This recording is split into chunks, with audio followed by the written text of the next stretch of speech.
يا دكتور انا ورايا امتحان على 40 محاضره، اعمل ايه؟ او يا دكتور انا ما ذاكرتش اي حاجه والميد ترم داخل عليا، اتصرف ازاي؟ دي كلها اسئله بتتكرر كتير قوي عندي في الكومنتس، وده شيء طبيعي جدا لان بعد الثانويه العامه لما تطلع للكليه وتلاقي المواد او الماده العلميه اكبر بكتير جدا من اللي كنت انت بتاخده في الثانويه العامه، فبتحس ان انت استحاله تخلص الكلام ده كله. بس انا هقول لك على سر اكتشفته في سنه ثالثه، يعني بعد 3 سنين من الكليه، وهختصر عليك وقت ومجهود كبير جدا على ما تكتشف السر ده لوحدك. فورقه وقلم كده وركز معايا، والسر اللي هقوله لك دوت بيستخدمه دحيحة واوائل الدفعه من غير ما يقولوا لحد عليه. قبل ما ابدا واقول لك تتصرف ازاي لو عندك امتحان ومضغوط فيه المذاكره، اول خطا انت ارتكبته انك قعدت تعد كميه المحاضرات اللي عليك، وده بينتج عنه في الاغلب احساس بان وراك جبل من المذاكره او وراك حاجات كتيره جدا. ده هيخليك يعني تسوف وهيخضك بفكره ان انت ورايا كل ده، انا مش عارف انا اخلصه ازاي، 40 محاضره استحاله يخلصوا، مع ان على الورق انت لو حسبتها وهتسمع فعلا ال 40 محاضره دول وتذاكرهم ممكن ياخدوا معاك يومين 3 مذاكره بالكتير. يعني وقت ضغطه الامتحانات كل واحد بيطلع القوه الروحيه اللي جواه.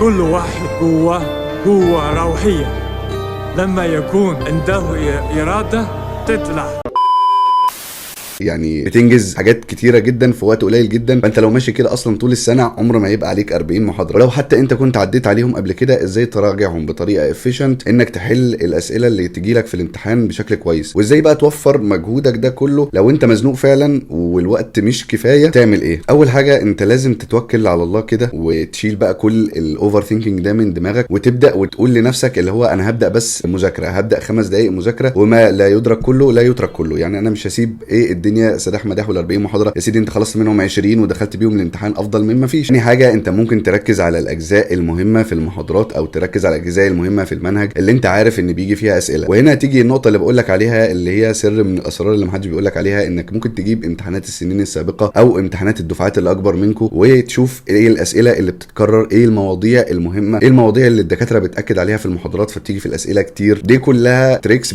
بتديك سرعه في المذاكره، لانك عارف هتتك على ايه او ايه الحاجات اللي انت هتذاكرها وتحفظها، وايه الحاجات اللي انت بس ممكن تفهمها عشان لو جالك فيها سؤال تعرف تتكلم فيه، ما تسيبش السؤال مثلا فاضي. ولو ما قدرتش توصل للحاجات دي انت ممكن تسال حد من الدفعات الاكبر منك، القسم ده مثلا بيحب يسال في مواضيع ايه، او ايه الحاجات المهمه اللي انت شايفني اركز عليها قبل الامتحان. في برضو حاجه تانية انت ممكن تعملها، وهي انك تشوف حد من زمايلك اللي ممكن يساعدوك ويكون شخص محترم فعلا بيحب يساعد، وتخليه يشرح لك مثلا اهم الحاجات اللي هتيجي في الامتحان، يشرح لك اهم الحاجات اللي موجوده في الماده دي، وبكده انتوا الاثنين اصلا هتستفيدوا. هو يستفيد لانه هياكد على المعلومه وهيرسخها في ذهنه لانه شرحها لغيره، ودي واحده من الاستادي تكنيكس الافكتيف اللي انا كنت اتكلمت عنهم في فيديو لوحده، هبحط اللينك بتاعه في الديسكريبشن. تاني حاجه انت استفدت لان انت مثلا من غير صاحبك ده كنت هتاخد وقت اطول بكتير في التحضير للامتحان، فهو اختصر عليك المده وكان بيديك زي ما بيقولوا زتونه الماده. وانا شخصيا جربت الموضوع ده في ماده زي النساء، ماده كبيره وذاكرتها في حوالي 14 يوم بس، والحمد لله جايب فيها تقدير كويس. فلو قدامك اسئله السنين السابقه او اسئله بنوك الكليه حاول انك تحلها وتفهم منها ايه المواضيع المهمه فترجع تقراها، او مثلا لو وقف قدامك سؤال او خطأت في سؤال هترجع تراجع الجزء بتاع السؤال دوت. فدايما خلي عندك فن اداره الزنقات والازمات دي، يعني ما تراكمش الدنيا فوق دماغك وتشوف مثلا كميه الحاجات اللي وراك وتجيف اب بسهوله كده. لا، في كذا طريقه انت ممكن تساعد بيها نفسك، في ناس حواليك ممكن تساعدك، ودي اهميه اختيار اصدقائك في الكليه انها تكون ناس بتحب تساعد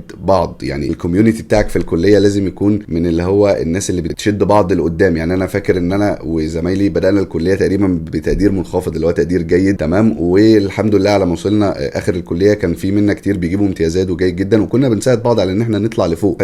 فهنا تيجي اهميه اختيارك لاصحابك بجد في الجامعه. وفي قاعده انا بحبها قوي وهي 80-20 برنسبل، اللي هو 80% من النتائج بتيجي ب 20% من المجهود. فانت لو عرفت ايه هم ال 20% من المجهود اللي هيجيبوا لك الجزء الاكبر من النتائج وركزت عليهم هتوصل للي انت عايزه بسرعه وسهوله. يعني مثلا انا شايف ان انا اجيب 80% في اي ماده سهل جدا، لكن ان انا لو عايز اتفوق فيها واجيب بقى 90% او اطلع اللي هي الدرجات العاليه جدا المجهود بيتضاعف. فلو انت مزنوق في الامتحان انت بيكون التارجت بتاعك مثلا انك تجيب 80% مثلا او تطلع بتقدير كويس، تقدير جيد جدا مثلا في الماده اللي انت مزنوق فيها دي. فلو عرفت ال 20% الافكتيف اللي تقدر تجيب منهم حاجه زي كده هترتاح كتير جدا وهتشكرني على النصيحه دي بعدين. واخر حاجه لازم تنظم وقتك، يعني عشان ما يحصلش معاك كده كل مره كل ما تيجي داخل امتحان تلاقي كميه المحاضرات اللي متراكمه عليك دي. اسمع المحاضرات المحاضرات اول باول حتى لو مش هتذاكرها، وتعالى قبل الامتحان زي ما قلت لك هتركز على الهاي ييلد كونسبتس اللي هي المواضيع المهمه اللي بتتكرر في الامتحانات كتير، وهتركز على الحاجات اللي هي فعلا انت شايف انها ممكن يجي فيها سؤال، وتحل اسئله السنين السابقه وبنوك الاسئله، لان ده بيساعد اصلا في ان المعلومه تترسخ في ذهنك، وان شاء الله تطلع من الكليه بتقدير كويس وتعدي كل الامتحانات دي. صدقني اما مجرد ما تتخرج كل الامتحانات وكل الزنقات دي هتعدي، يعني مش هتفتكر منها حاجه تقريبا، وهتبقى ذكريات حلوه ما بينك وما بين صحابك. اللي هو فاكر لما كنا مزنوقين في امتحان الاناتومي وطبقنا يومين وثلاثه تشريح عشان ما كناش عارفين حاجه، الحاجات دي لحد دلوقتي احنا بنفتكرها انا وزمايلي ونقعد نضحك عليها قد ايه ما كناش عارفين ننظم وقتنا، ما كناش عارفين ازاي نذاكر، ما كناش عارفين موضوع مثلا زي موضوع اسئله السنين السابقه وانها توفر عليك كتير جدا. في مثلا في طب طنطا هنا كان في فايلات دكتور طارق بيجي منها اسئله كتير جدا، كان مقسمها على حسب اهميه الاسئله، فكل دي حاجات بتيسر عليك جدا المذاكره. اهم حاجه ان يكون ليك